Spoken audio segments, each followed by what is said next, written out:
Withology is about the stories behind success. Join host Brian Tierney, CEO of Brian Communications, as he interviews successful industry leaders to hear the fascinating stories about their personal journeys and the people who have helped them get to where they are today.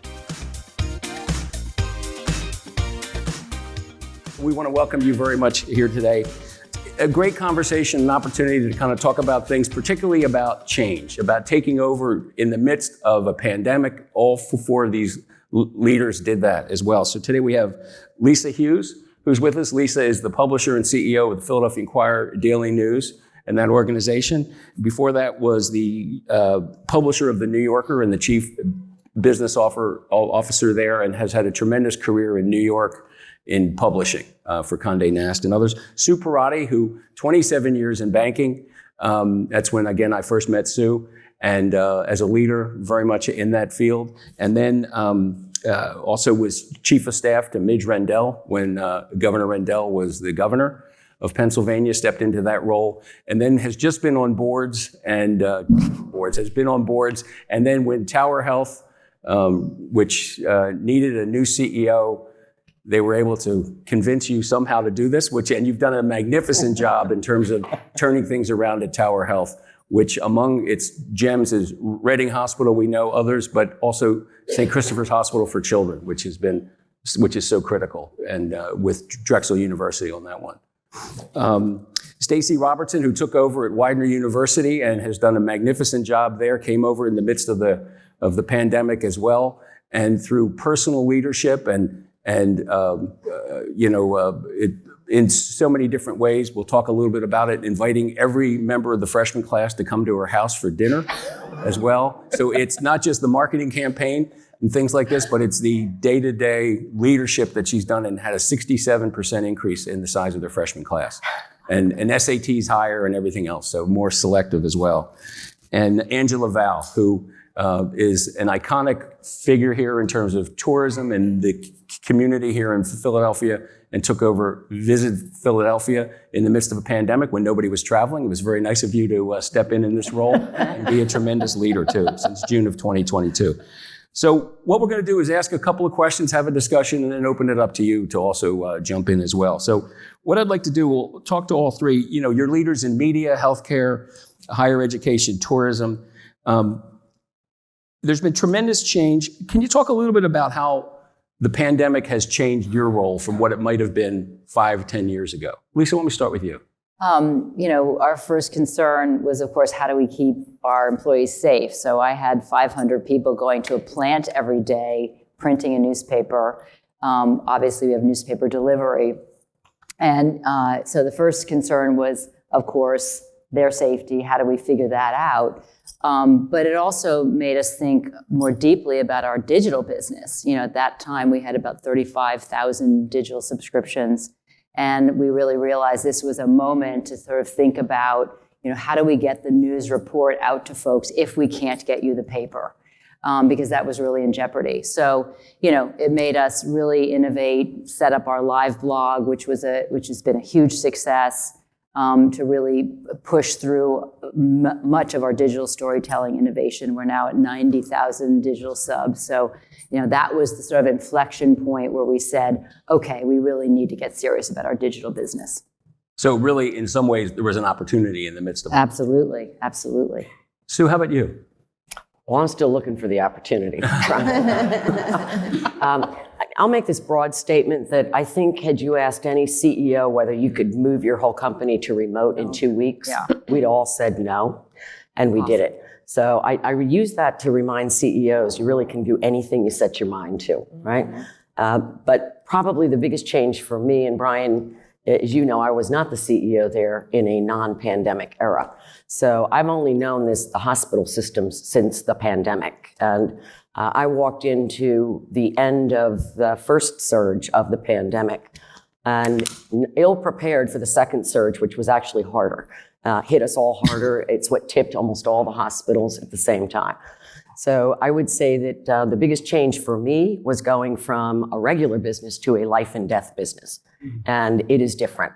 Running a life and death business is just very different.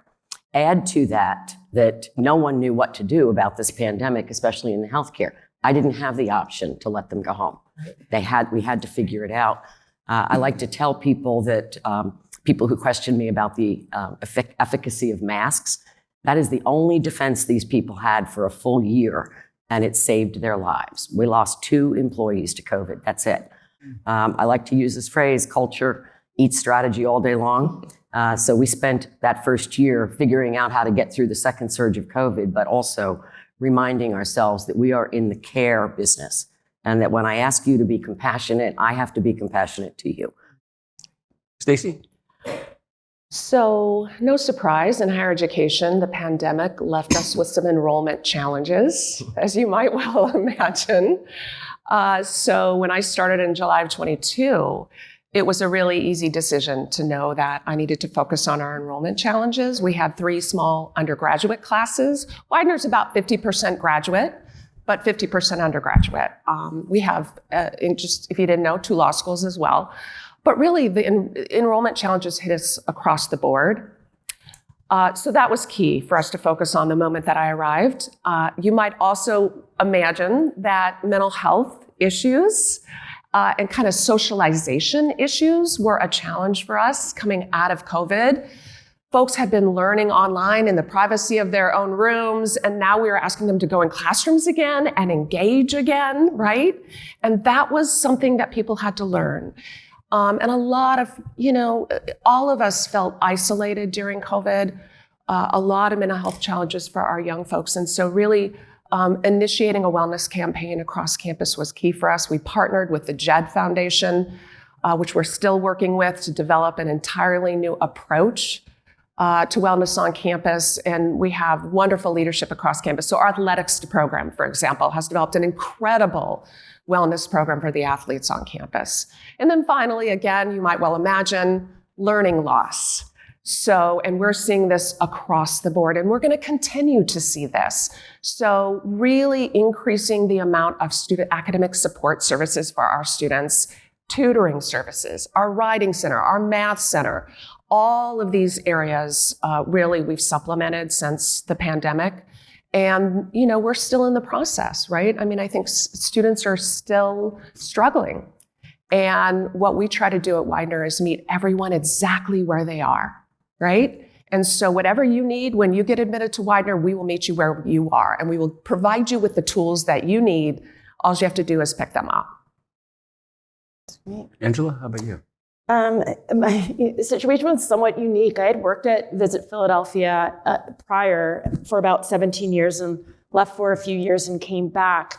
I came back to an organization where not only were the staff coming out of COVID, most of the staff had been let go, and my predecessor unexpectedly passed away. And talk about like burnout. There was fear, there was sadness, where our money comes from the Philadelphia County hotel tax. There was never a scenario where all hotels would close for an extended amount of time and no revenue be coming in. We were very lucky to have, reserves, but there was this day that we knew that was approaching that money would run out. So luckily, we started to come back little by little. We've been able to, put those reserves back. But I think what's really changed for me is how we all look at work. We took this time, and what we consider work, what is work, why we work, who we work for, how long we work is all changing. Mm-hmm. And I don't want to fight that change. I want to lean into it. And what that meant for me and the staff is that they have to manage themselves differently, and I have to manage them differently. And the culture of the work that we do in that office is the foundation for everything that happens, whether another storm comes, and it will, or we're having good times like we are right now. Yeah, one of the things that's remarkable is during this period of COVID, when, like you're saying, you could never imagine in 2 weeks, we're going to have this kind of a shutdown. And yet, it kind of forced us all to be more creative in terms of how we're looking at our jobs. And what, Angela, I'll start with you. You actually started, I remember reading that you were talking about how part of your job to really sell Philadelphia is to sell Philadelphians on Philadelphia. Yes. And the idea that you also reached out and got people like Leslie Richards to join your board. You joined the board of the Center City District, but even more of that, kind of making sure that people here got the message to reflect out. Talk a little bit about that.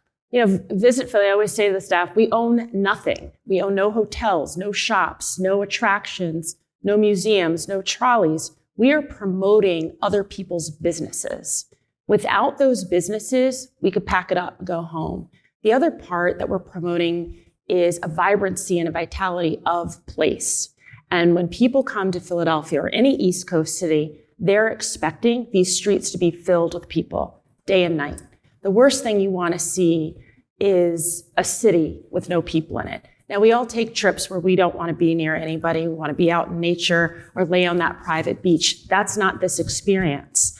So we really needed to get people to come out of their houses, come from the suburbs, back in. We wanted people not just to come into work, but for you after work to go get a beer, to not have lunch in your cafeteria. Some of these cafeterias in these offices are amazing.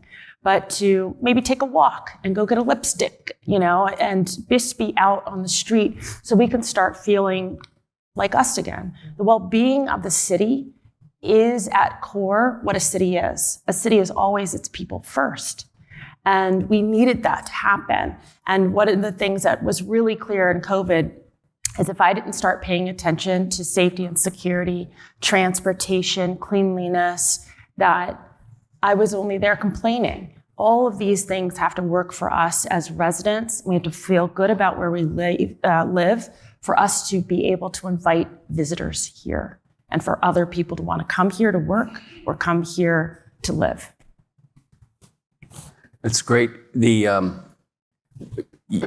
ago, too, it was back in the 90s when it first launched the campaigns. It was one of the things that we found when we were involved at that time was that Philadelphians had a worse view of Philadelphia than people from out of town who came, So people like Oprah Winfrey, having her talk about her experiences being in They're really hard. So I'm from Maryland. I think this place is great. Yeah. It's like the gem between two rivers. The fact that y'all don't get it, I was just like, what is happening? So my view has always been different. I think Meryl Levitz, my predecessor and mentor, she was from Chicago. She said the same thing. She's like, I don't get what's the problem with everybody. But this place, it's harder for me to get somebody from Bucks County to come into the city than it is for me to get somebody from Ohio. I think, I don't know if you're seeing the doom loop or what it is, but I'm just like, when we start looking at the addresses of who's coming, I'm like, there are more people traveling here and staying in hotels than somebody just coming in that could drive here any day. I do think we need to be more regional, but I do think that Philadelphia is the heartbeat of this region.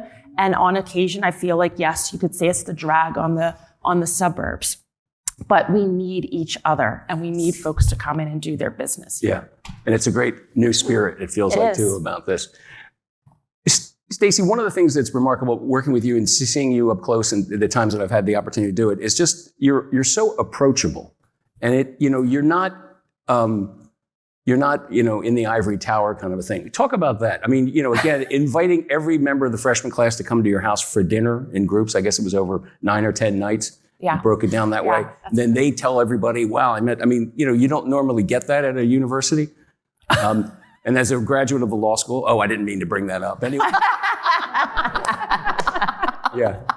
But I went to law school at night, so I only practice after 6 or so. Anyway. But anyway, made mom and dad happy I became a lawyer. Well, so let me just first say, I love Philadelphia. And so if you need someone to be the cheerleader, I'm happy to be a cheerleader. I love this place. And I'm not from here, needless to say. So, one of the things that we realized really quickly is that when I spoke of the mental health issues and about the wellness issues and about people feeling isolated, we knew that what we needed to do really quickly was to create a sense of belonging on campus. And that became a major theme across campus, is to make sure not only that everybody felt welcome, right? By belonging, what we mean is that that there are people on campus who got you, right? Who have your back, who are there for you at the most important times. When you're a new first-year student and you get your first D and you think it's the end of the world, right?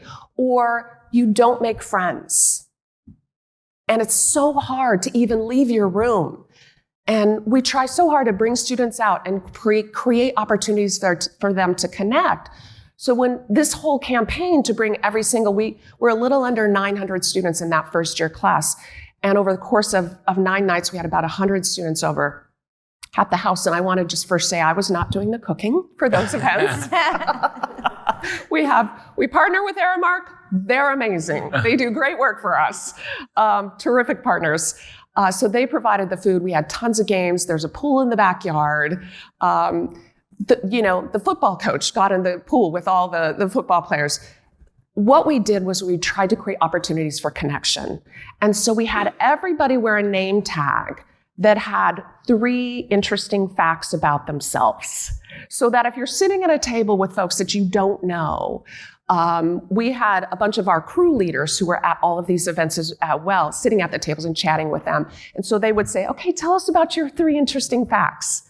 And what we found was that students would start to connect, right? So, I'm one of 7 in my family, and someone across the way is one of 7 also, right? And so or where they're from, or what high school they went to. And suddenly we see these conversations, and sometimes it's just a matter of one person, one connection, one, place where you feel safe, right? And so that was just the beginning of a whole series of campaigns that we initiated. And for me as a leader, when I first got this job, I'm going to be honest with you, I bought new clothes. Right? Like I bought some suits and some heels. That lasted like a week. All right? I cannot wear heels anymore. Look at me. I'm like all about comfort, right? And I realized that the best way to lead Widener was to be me. To be me, to be authentically me, and to get to know the community as me. And it's amazing to me because we have such stereotypes about leaders, right? As being distant and all these stereotypes. And so the comment I get the most frequently is, you're so normal. And I think that's the greatest compliment I could get, right? It's just being me. It's great. It really comes through. Thank you.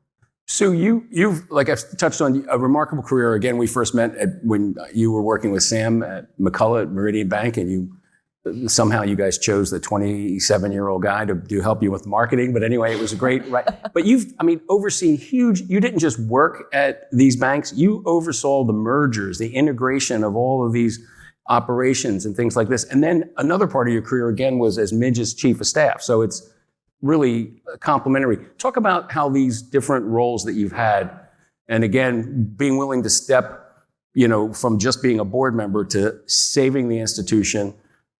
Talk about how all these things have kind of come together to help you become a great leader today. Well, I guess the one thing I would say is, and I loved your comment, is we're just normal people trying to do a job. I've hit the press a lot. My picture's in there all the time. So everywhere I go, people know who I am. And when I go to the grocery store, it makes me laugh. I have people who stop me and say, I don't know why I didn't think you'd ever be in a grocery store. I said, then who do you think buys my grocery? But it is this sense of you're on a pedestal. I already talked about it. I came in, probably what I'm more proud of in all those accomplishments is the culture work that I did in these organizations. I did big jobs, and we like to talk about the jobs, but as I say, you can train anybody to do jobs. You can't train people to have heart. Yeah. You can't train people to have a good North Star. And that's what I look for when I look for leaders, is do they have a good North Star? Because if they have that, I can train them to do any job, but I can never train them how to have that piece of heart. And I think it grew in me. I like to tell a lot of the men that I work with, I think the biggest differentiator in my leadership style is that I was called the mother of diversity. I was at that bleeding edge of women coming into organizations where it was really hard to survive. We were not thriving. We were barely surviving. And just because of my energy, I forced people into, let's be different. Back in the 1980s, I gave an impassioned speech to our board of directors and said, the world is going to turn brown, and he who figures it out first is going to be the big winner. So we began to embrace the value of diversity, embrace the values. And it taught me basic leadership skills. I notice it in companies where they have not done that hard work. I notice the difference because they haven't perfected some basic skills. So I'm most proud of the work that I did to change the culture. I made a commitment to them on day one, and I'm going to say this with great affection. I promised them that they would hear from me before they heard from the media, because for the most part, what the media says is not the real picture. It's painted to give you a sensational view of our problems, but I need not panic. What I need is urgency. And we made a deal that I would communicate to them every week, everything that I did. So every Friday, since the day I walked in there, I have put out a weekly wrap. Now everybody thinks I write it. Obviously, I don't. I have amazing people that keep track of everything that we're doing and put it into a nice little package every Friday. That organization's the most well-read document in the organization. I get about 75% readership, which is unbelievable. They wait for it. I've only taken 2 times off when I had to go on vacation. I've taken 2 vacations. And I didn't do the wrap. Everybody talked to me about, don't forget the wrap. You didn't send a wrap out last week. Are you still going to send the wrap every week? So communication was, to me, and changing the culture. The other big piece, and I tell CEOs this all the time, if your organization doesn't know how you make money to pay their salary, you have failed your organization. Everybody in the organization needs to know how we make money, because you depend on me making money to give you your paycheck. So we had to educate a lot of doctors who do not want to know how you make money about how we make money and how you impact that. So we've had a great journey of change, People embrace cultural change. I believe that if we manage economic capital beautifully. We have failed, in my opinion, on managing human capital as beautifully. So my focus has always been, if I can unleash the power of the human capital, we will win. No matter what I do on the other capital side, if I can't unleash that human capital, it won't matter. So that's my observations. It's beautiful. Also, just the critical role that communication, interpersonal, through your weekly wrap, all the other pieces of it, walking around, being there. They feel they know me. Yeah. They feel they know me. And I needed them to do that. Lisa, for a second, you're obviously the news industry has changed so much, and your dramatic growth in terms of digital subscriptions and things like this. You've also talked about the role that perhaps going forward, so change, communications are key, that AI and things like that could play going forward. I mean, I guess what I read somewhere that almost half of younger people get their news from TikTok now. Talk a little bit about the role that, change and things like that have played in AI or perhaps some things like that. Well, I think AI, we're in early days, but I think AI just adds to that fear piece that, just to build on some of the things that Sue was talking about. The newspaper industry has been disrupted for decades, right? You have Craigslist starting in the 80s all the way up to the platforms taking consumers and taking advertisers. So the organization I walked into, a month before COVID, so I started in February 2020, new to Philadelphia, new to newspapers, was a deeply troubled, fear-based employee group because their business has been disrupted. It's will I have a job tomorrow? Yeah. So we started with the basics, which is, okay, let's start to educate folks on how we make our money. We've been the rules of business, right? Who's our customer? How do we make our money? Who's our competition? All that had changed. So we started quarterly reports. We're a private company, but we do a report like we're reporting to Wall Street, where we shared all of the company goals, all of the metrics, all the data. My CFO was freaking out. I'm like, we gotta open the books here, right, and start to build business literacy. So we do that quarterly. We have our annual goals. We hadn't done that before as an organization. Here are our goals. We established a leadership team across different departments because we're very siloed, and we heard that over and over, to help folks understand how, what you're doing in engineering relates to what you're doing in the newsroom and the role of consumer marketing. 90,000 digital subs, the newsroom thinks, hey, we're awesome. Well, marketing thinks, hey, we're awesome. The fact is, it's both of them, and of course, product too.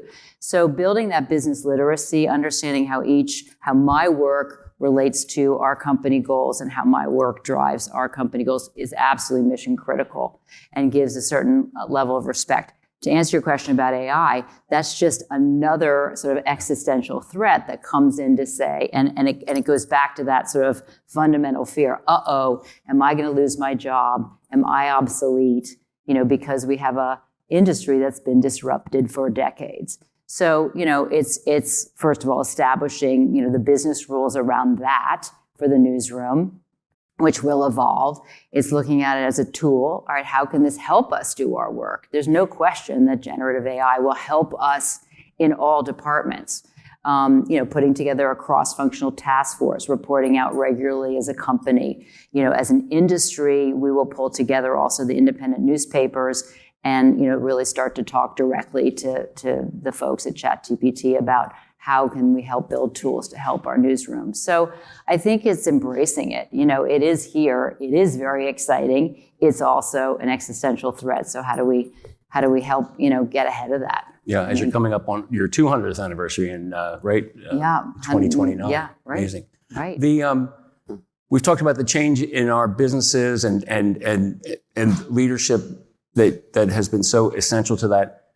Before we opened it up to the folks here, how have the last 2 years, 3 years changed you as a person? Who wants to start with that?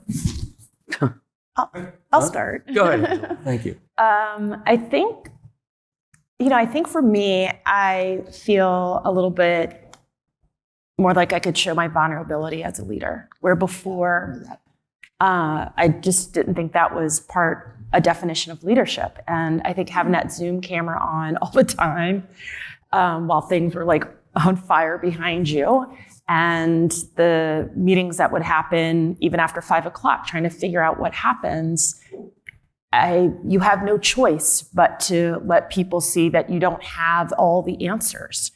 And where I thought that was like, okay, this is how you get fired, it was something that made people think, all right, that's a person. And then all of a sudden we started working differently together.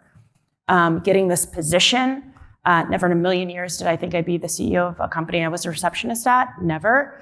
But I will say, like, by getting that position, I always thought like success was going to be like, okay, I finally got this, or I finally hit the lottery, and you feel great. But it's just an opportunity to keep doing what you're doing better, deeply, more meaningfully. Mm-hmm. So I think those are the two things that I think have just like really changed my perspective.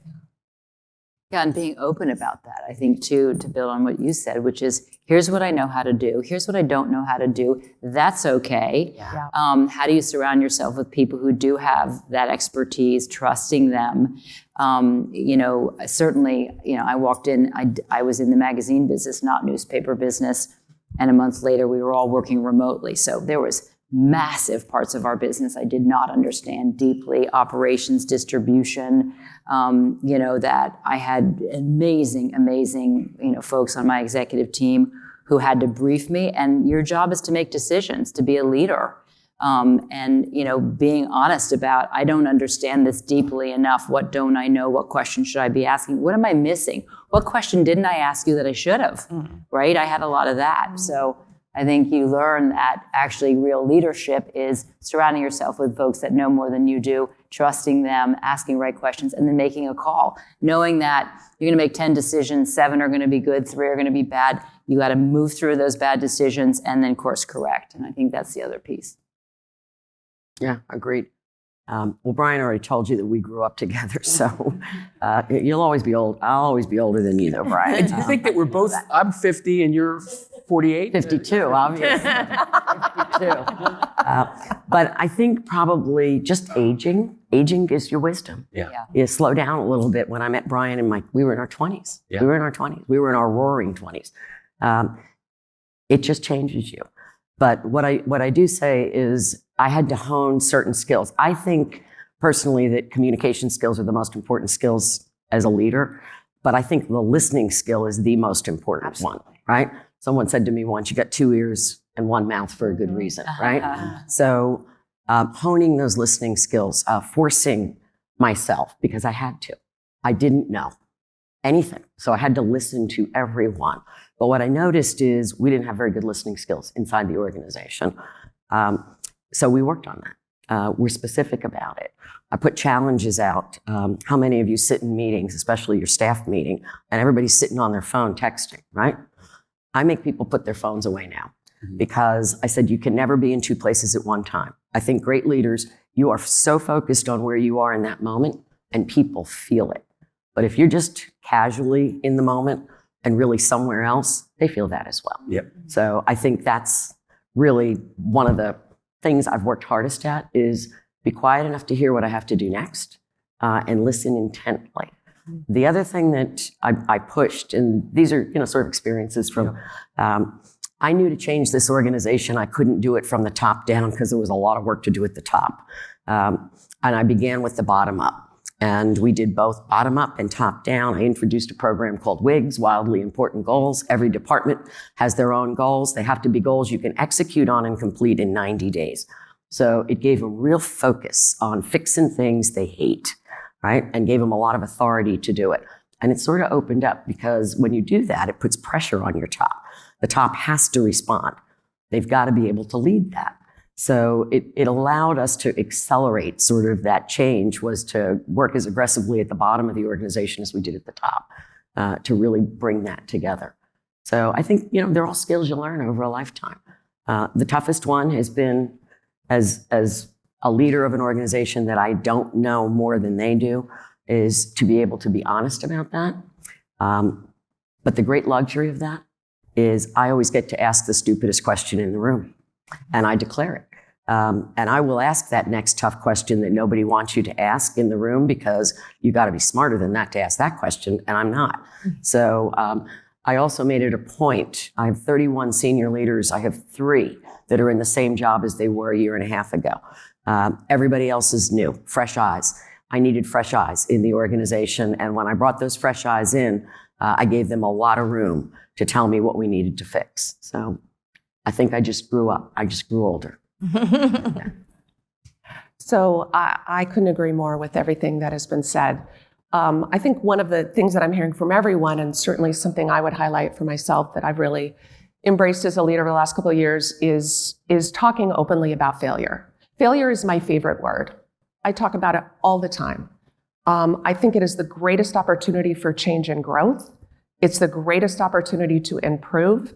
And when I talk about my failure, I open up the door for everyone else to talk about their failure and to do it with honesty and authenticity and to not be afraid to fail because, that's the opportunity when you're pushing yourself. You have to fail every once in a while. So that conversation constantly about, I have a failure CV, all the jobs I didn't get, all the articles that weren't published, because I think it's really important that the paths that we had to our roles were not smooth and without challenge.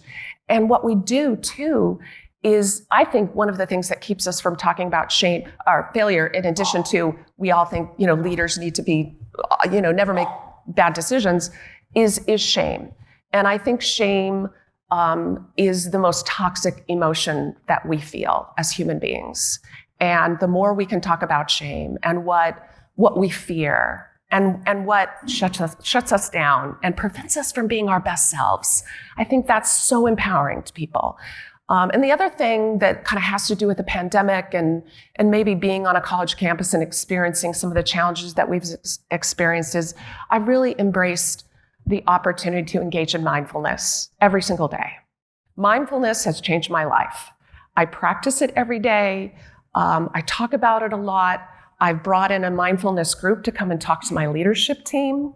And what that has done is allowed me to be present, listening, in the moment, caring and compassionate, honest. And sometimes, frankly, as a part of mindfulness, becoming aware of my own body will send me signals about what I'm feeling before I'm kind of conscious of it, right? So if someone is, like I'm in a difficult conversation and I start to feel in my body, and we all have it differently how we feel it, right? recognizing that feeling in my body has allowed me to engage in some techniques that I know to engage in when I'm starting to feel stress or anxiety in those difficult moments. So mindfulness is and acknowledging failure, I would say. It's fantastic. All right, let me open it up to any questions here on the floor. Anybody, observations or? We talk a lot about being a leader and being a leader. Part of that job as a CEO leader is developing the next generation. How do you approach that, and what have you found that's worked for you in terms of developing leaders? I would say for me, this does take a little bit longer. I have to fight the feeling of do this and do it this way, and you have 30 minutes to get it done.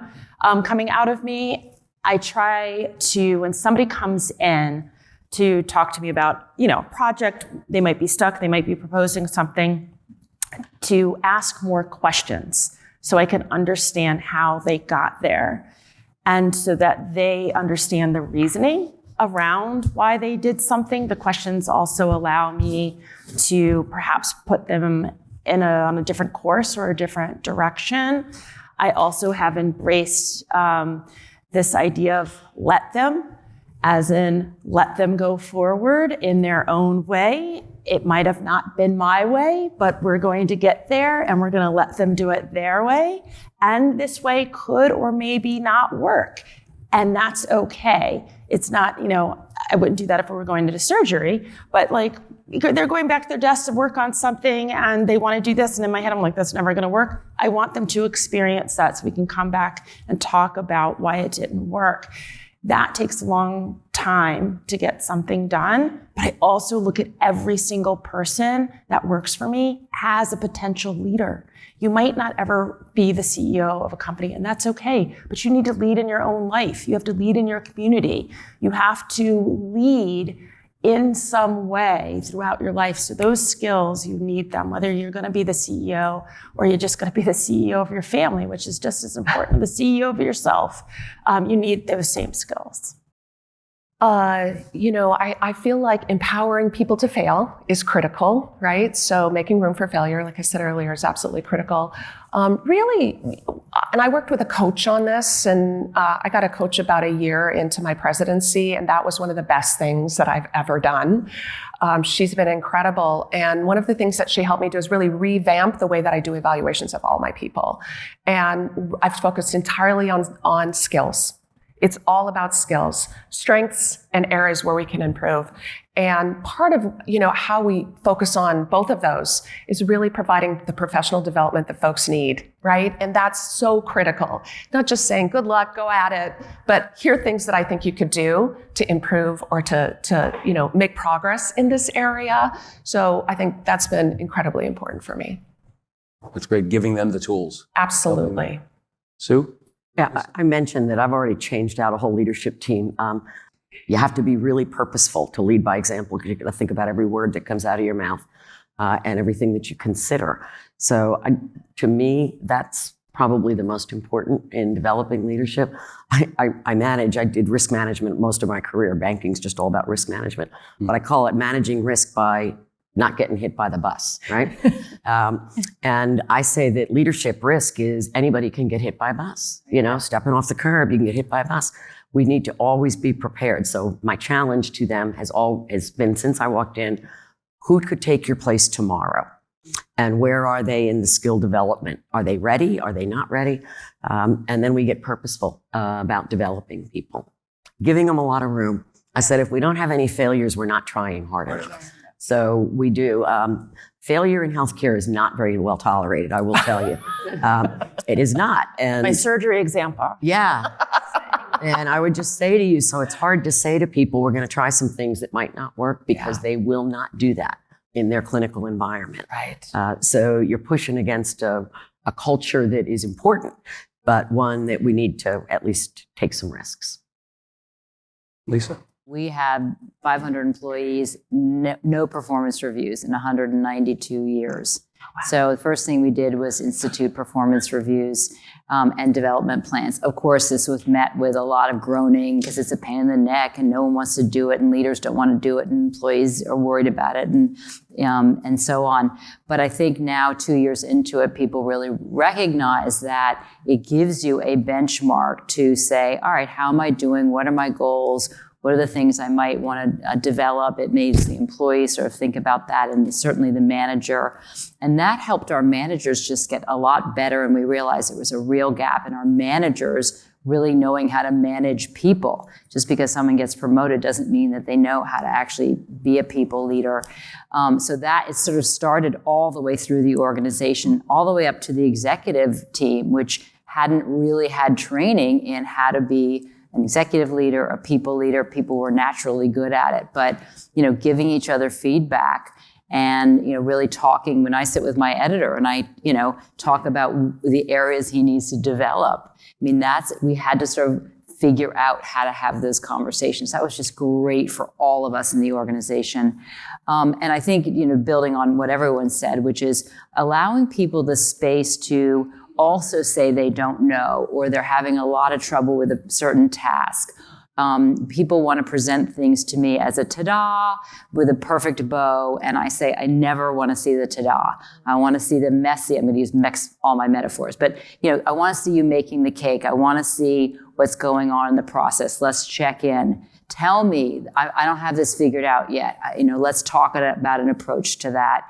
And then if it's messy and it's not the way I would do it, I have to step back and not micromanage, which is my challenge, and realize there's a lot of different ways to skin the cat. So, someone on track, is it okay to fail? Is it okay? It's okay to say, I don't know what the next step is. I'm really struggling with this piece. All right, let's figure this out together. So, that's sort of some of the lessons I've learned, but it's still a work in progress. Yeah, those moments when something's done and you wouldn't have done it that way, and you're like, that really worked out really well. That's great. Like, I've learned that. Damn, right. I never would have thought of that. Yep. Any other questions? Yes. With all of this change and leading through change and failure and being open to talking, how do you support females in your organizations right now with everything that they're faced with the changes of working from home and then coming back to an office and prioritizing? How are you open enough for them to come to you? I know. I'll jump in. This is such a passion topic for me. The idea being, how can we create a definition of leadership which allows us to lead wherever we are in the organization? You don't have to be in a title of leader in order to be a leader. So really trying to create this inclusive ideas about leadership, pinpoint and target what are the obstacles and challenges for the women in our organization that they are facing in achieving the leadership opportunities that they want, and really addressing and really starting to take down those obstacles and whatever we're doing in the organization to unintentionally prevent the progress of the women in our organization. And frankly, I was inspired by this because I went to meet with our Student Government Association both last year and this year, 100% women. All the leadership of the Student Government Association at Widener is all women. And this year, it's all Black women, 100%. So to see that kind of change, I want to empower those women, right? And I want them to see other women, not only on my team, but across the board, right? So bringing in our board of trustees, all the women leaders in our board of trustees, our alumni, bringing them in to kind of talk about leadership and really model what leadership can be. So it's a ongoing, never-ending process. And frankly, for me as a leader, also, I will tell you, I have really embraced the opportunity to try and bring together all the women presidents in Philadelphia. There are a lot, folks. There's a lot of us. And so I've tried to initiate kind of women presidents of all the colleges and universities in the Philadelphia area and bring us together just to collaborate, to mentor one another, to network, and to build good things together in higher education. I have a little kitchen cabinet too, 6 other CEOs, all women. And that's my group that I can go to and be like, this happened. And I don't know where to start. But I think for me in the office, we're only like 40 people. And visits always been heavier on women than men. I would say we're still probably that mix right now. I'd say we're probably around 60% women.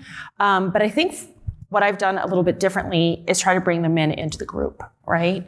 And what I don't want to happen is for the focus to just be on women and men at some point get left behind. What men also need to understand is that women aren't going to manage like them, right? They're going to lead differently, and that's okay. But I also want to save and have that same grace for the mom in my office, for the dad in my office.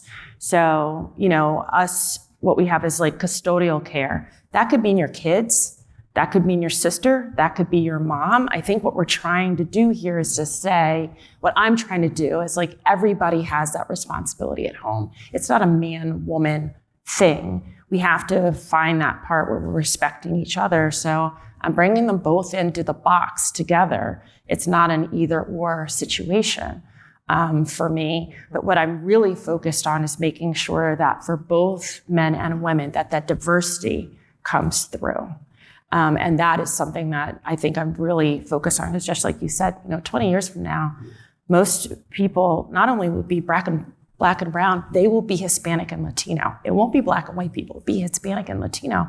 That's just happening naturally. So I really want to make sure that we're prepared for that as an organization, but also to make sure that there's still a place for men with women, not one or the other. Sue?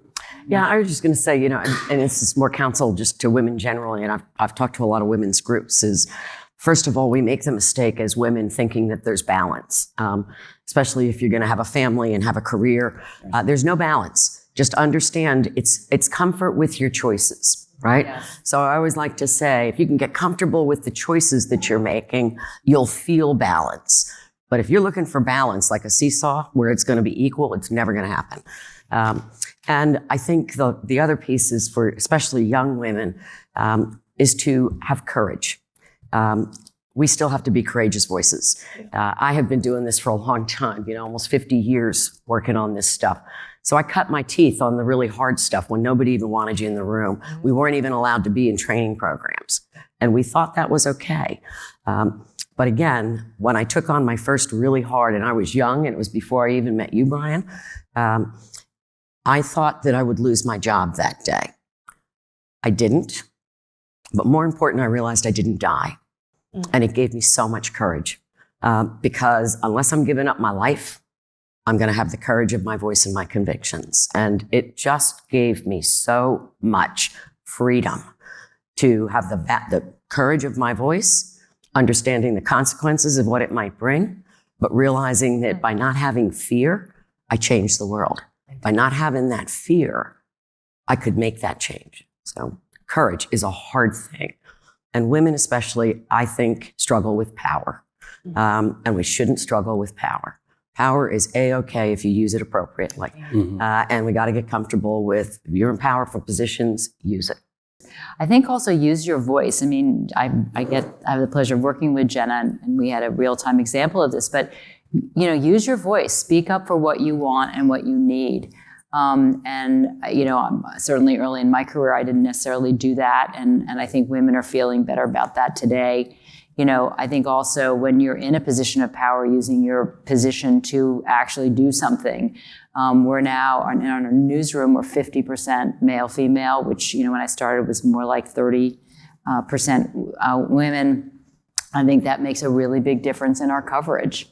Obviously, we have lots of different DE&I goals, but that's one that we pay attention to across the whole house in leadership positions and so on. And I think, to the point everyone's making, if you see women that look like you or, look like a colleague, that's important in terms of women feeling comfortable, finding mentors. That's the other thing I say, find mentors, and mentors are both men and women to help you, in your journey. But Your advice.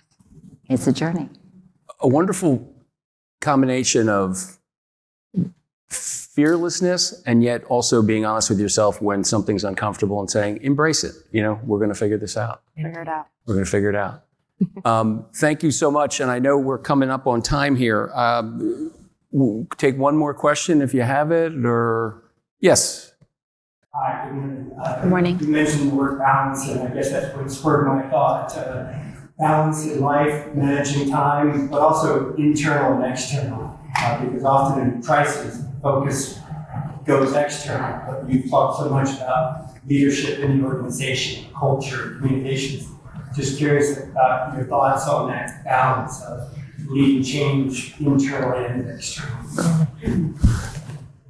Well, I'll start. I had to do it both. I had a community that had lost faith in its health system.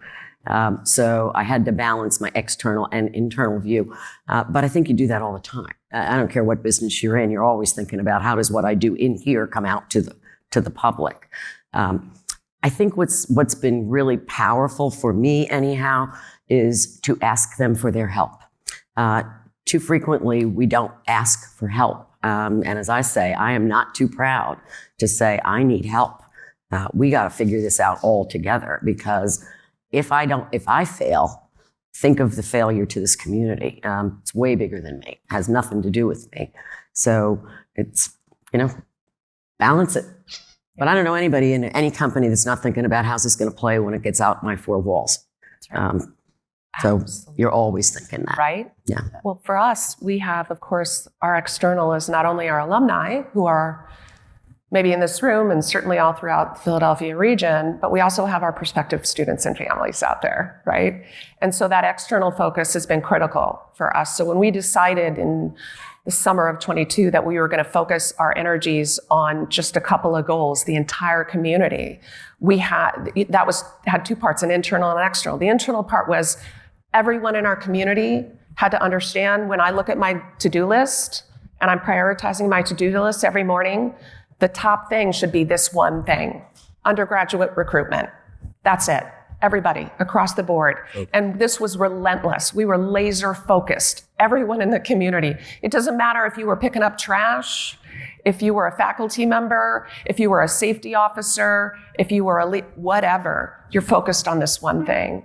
But then we had to create the environment to bring the external in and send that message out, right? Because we could be great, but we had to have the folks come to our campus. So that external piece and focusing on how do we attract people to come to our institution, and we totally recreated the on-campus experience for everyone who could. If you came on to Widener's campus in the last year, that experience was exceptional. You could not be on campus for more than 5 minutes if a safety officer was not saying, "Can I help you? Do you need help parking? Do you need help getting directions?" Or a student or a faculty member, like everybody on campus. We totally recreated our experience of visiting campus. So you had a curated tour. If you're interested in engineering, you would be going to a lab, you could be going to a class, you could meet faculty, you could go eat in our Pride Cafe and experience the wonder. We actually have good food on campus. People in Chester actually come to Widener to eat in our cafe because we say everybody's welcome. So we just tried to really provide that entire experience for the external to come in and really experience what it means, to be at Widener. And the result was the kind of extraordinary increase that we saw in that enrollment, and that we hope to continue. Yes. I think I always ask, not people I just meet, but I do ask a lot of our partners when I meet with them for lunch and various topics, how are we doing? As an organization, how are we doing, right? Because I sit in this office, they sit in the office with me. I'm not 100% sure how things are landing. And again, I don't own the thing they're running. So I'm always asking, but I ask that same question internally. I meet with the staff, and at the end of our conversation, I'll be like, how are we doing? How's the culture? How was that last newsletter that went out? I welcome the feedback, because without it, you have a tendency just to do the same thing the same way over and over again.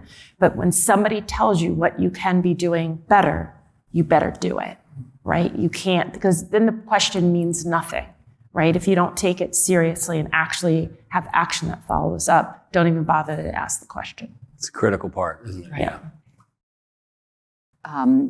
You have to do both. And, in our case, we have it tricky on the outside because I have you as a reader, and then I have you as a business leader. So, of course, no one tells us, we love what you wrote, or why aren't you doing more of X?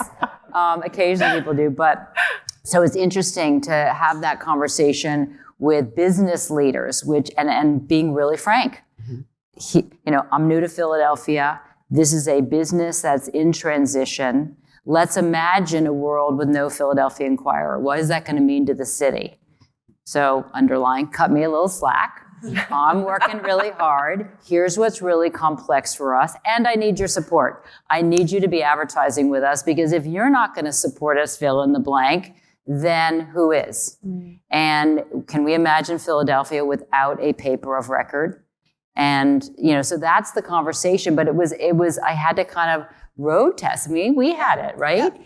And thank you for your support, by the way. We found a really great program to do together. That's so great for the community, win-win with our arts coverage. Find the right thing. And their underwriting is helping us do more in our arts coverage. Evan's very instrumental to that. And so, figuring out the right program is obviously the key too, but it starts with the relationship and the outreach. So to answer your question, obviously you have to do it internally, but really, really, really critical to do it externally, build allies. Be frank about your business and enlist their support. We have a lot of really, really, really smart CEOs in this town who actually, when I got through being a little afraid to sit down with fill in the blank, were fantastic. Right. And introduced me to people and, had a different level of understanding of, what we're trying to do. And then would still be mad about what we wrote about their company, but that's okay. It used to be when I was publishing, people would say, if we made a mistake, let me connect you with the editor. If you just didn't like it, why don't you write a letter to the editor? And if not that, if you want to threaten us, but I don't know. That's why we have great law firms and working with us. I don't know what to tell you. But sometimes on the comments was the thing. People would say, the story was okay, but the comments. Then I had Ryan Davis do us, and we were getting about 100,000 comments a month, and over 60% of them came from about 250 people. So, I used to say, if I wrote it on the men's room wall at 30th Street Station, more people would read it than, you're reading it, and a bunch of nitwits still are reading it. Anyway, well, thank you so much for this. It's great to have our Breakfast with Brian series. Thank you so much, everyone. Thank you.